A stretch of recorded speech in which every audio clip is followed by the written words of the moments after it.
ছুটে আয় শাহজালালের নির্ভীক সৈনিকেরা, ছুটে আয় শাহজালালের নির্ভীক সৈনিকেরা, খতম করে নাস্তিকেদের চেলা চামুন্ডা গোলা। ছুটে আয় শাহজালালের নির্ভীক সৈনিকেরা, খতম করে নাস্তিকেদের চেলা চামুন্ডা গোলা। ওলিদের এই পাকভূমিতে বিপ্লবেরই মশাল জ্বালা, ওলিদের এই পাকভূমিতে বিপ্লবেরই মশাল জ্বালা। ছুটে আয় শাহজালালের নির্ভীক সৈনিকেরা, খতম করে নাস্তিকেদের চেলা চামুন্ডা গোলা। শাহজালালের স্বপ্ন ছিল আল কোরআনের জ্বলবে আলো, শাহজালালের স্বপ্ন ছিল আল কোরআনের জ্বলবে আলো। সেই আলো ছড়িয়ে দিতে, সেই আলো ছড়িয়ে দিতে বিপ্লবেরই মশাল জ্বালা। ছুটে আয় শাহজালালের নির্ভীক সৈনিকেরা, খতম করে নাস্তিকেদের চেলা চামুন্ডা গোলা। ছুটে আয় শাহজালালের নির্ভীক সৈনিকেরা, খতম করে নাস্তিকেদের চেলা চামুন্ডা গোলা।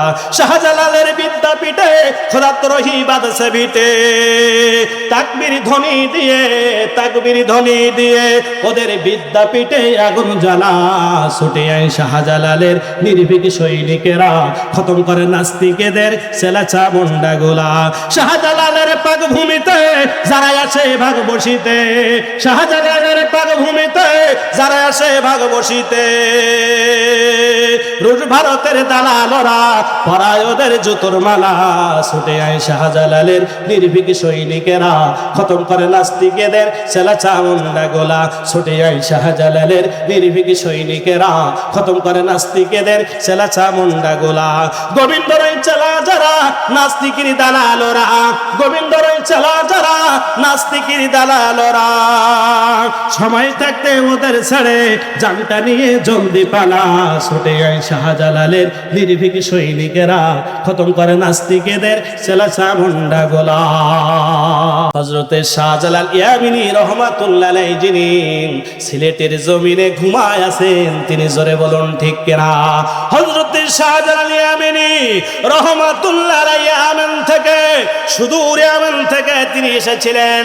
এসেছিলেন কোন সময়?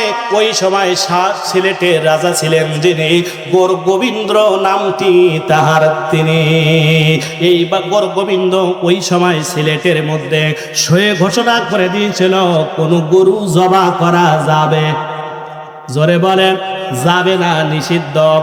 এদিকে বুরহানুদ্দিন নিঃসন্তান, কোন সন্তান আদি হয় না, আল্লাহর কাছে ক্রন্দন করে, আল্লাহ গো আল্লাহ, আমার কোনো সন্তান আদি নাই, আমার মৃত্যুর পরে কবরের পাশে যে আল্লাহ একবার সূরা ফাতিহা শুন, তিনবার সূরা ইখলাস, কয়েকবার দরুদ শরীফ পড়ে কে আমার জন্য দোয়া করবে গো আল্লাহ? এই কথা বলে কাঁদলেন। কাঁদতে কাঁদতে বৃদ্ধ বয়সে এসে বুরহানুদ্দিনকে আল্লাহ রাব্বুল আলামিন একটা সন্তান দান করলেন বৃদ্ধ বয়সে। তার নাম হলো শেখ নাসির উদ্দিন। এই নাসির উদ্দিন কারণ বৃদ্ধ বয়সে যেই মাত্র একটা সন্তান হলো, হওয়ার সঙ্গে সঙ্গে মুসলমানদের তরিকা অনুযায়ী, সিস্টেম অনুযায়ী 7 দিনের দিনে আকিকা করা লাগে, জোরে বলুন ঠিক কিনা? আকিকা করার জন্য একটি গরু জবাই করলেন বুরহানুদ্দিন। করার পরে ওই গোশত, একটা গোশতের টুকরা এক সিল নিয়া গোরগোবিন্দর বাড়ির গেটের সামনে ফেলাইছে। যেখানে বাঘের ভয় সেখানে রাত পায়।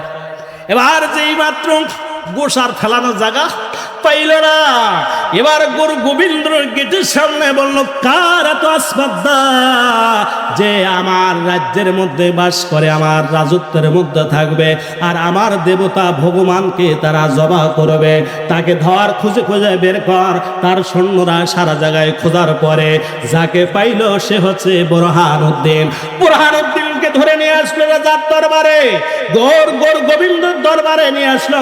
গোরগোবিন্দ যেই মাত্র গোরগোবিন্দেরকে নিয়ে আসলো, গোরগোবিন্দ নিয়ে আসার, গোরগোবিন্দের দরবারে যেই মাত্র সে নিয়ে আসলো, নিয়ে আসার সঙ্গে সঙ্গে রাজা কোনো কথা না শোনা, কিছুই না বলার আগে, বুঝে ওঠার আগে, এবার তার যতগুলো সৈন্য ছিল তাদের বলল,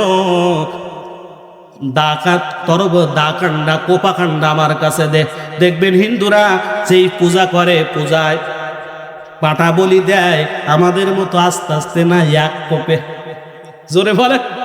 এবার এক কোপে কাটার যেই দাগ, যেই সূরাটা ওই সূরা নিয়ে হযরতে বুরহানুদ্দিনের কবজি দুটা কেটে দিয়ে দিল, রক্ত ঝরে যায়। অপরাধ কি ভাই?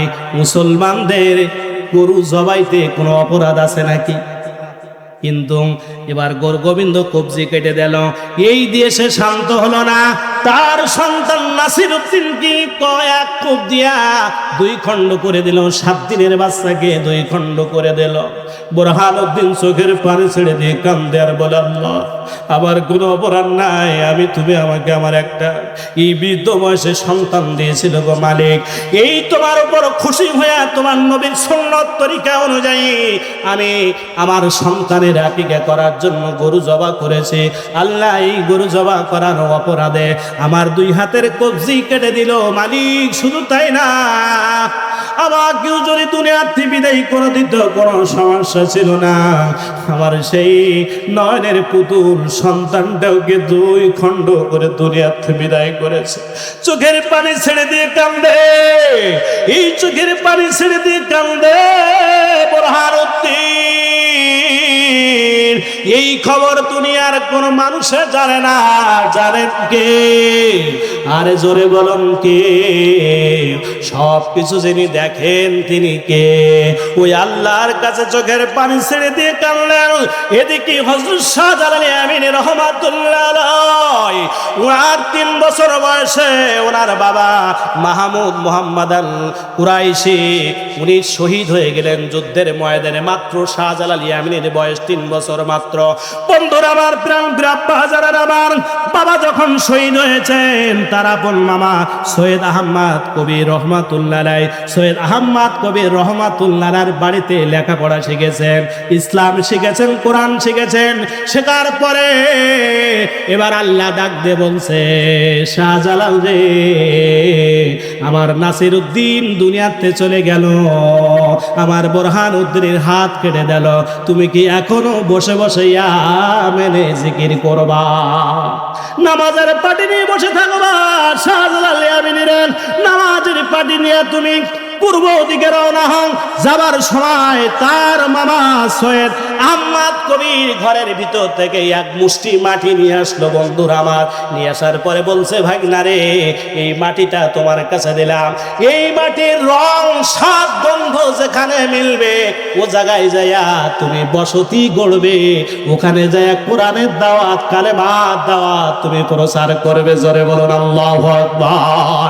শাহজালাল আমিন রহমাতুল্লাহ আলাইহি উনি প্রথম ওই মাটিটা নিয়া তার একজন ঘনিষ্ঠ বন্ধু শেখ আলীকে বললেন, আলী, মাটি আমরা যেখানেই যাব তুমি পরীক্ষা করবা, যদি মাটির রঙের সাথে, গন্ধের সাথে, ঘেরানের সাথে মিশে যায়, আমার মামা পীর সাহেব কেবলা হুজুর বলেছে ওই জায়গায় বসতি করতে। এই জন্য শাহজালাল আমিন রহমাতুল্লাহ আলাইহি শেখ আলীকে দিলেন। আলী কিছু দূর যাওয়ার পরে মাটি চেক করে যে ওই মাটির সাথে এই মাটি মেলে কিনা, রঙে মেলে কিনা, আবার নাকে নিয়ে ঘেরান নেয় যে ঘেরানে ঠিক আছে কিনা, আবার জিহ্বা দিয়ে সেটে দেখে স্বাদ একই মেলে কিনা। জোরে বলুন না আল্লাহু আকবার। এবার উনি চলে আসলেন ভারতে, নিজামউদ্দিন আউলিয়ার কাছে আসলেন।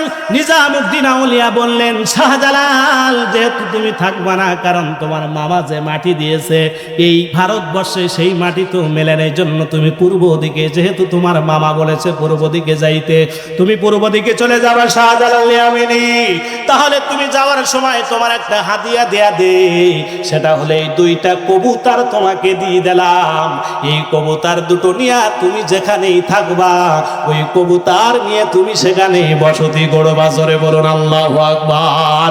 এই জন্য তারা শাহজালাল আমিন রহমাতুল্লাহ আলাইহি সিলেট মাজারে গিয়েছেন, দেখেছেন না এখনো হাজার হাজার কবুতর আছে কিনা।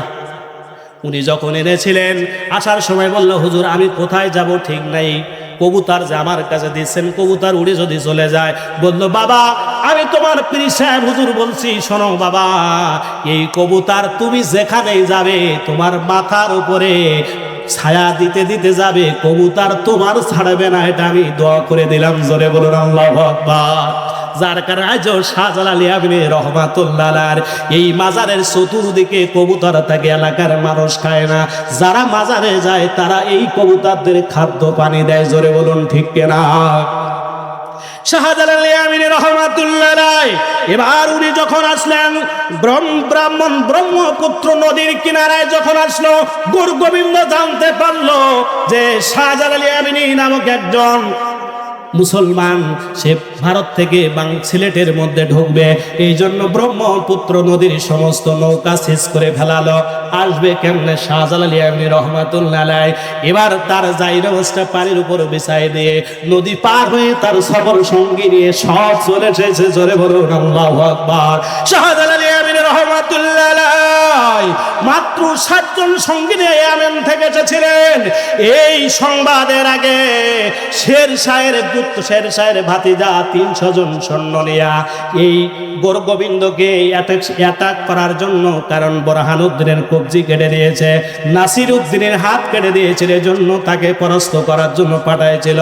কিন্তু গুরু গোবিন্দ একটা বড় অস্ত্র ছিল, সে জাদু বিদ্যায় এত পারদর্শী ছিল, এখানে যদি জাদু করে সমস্ত মানুষের চোখে ধাঁধা লেগে যায়।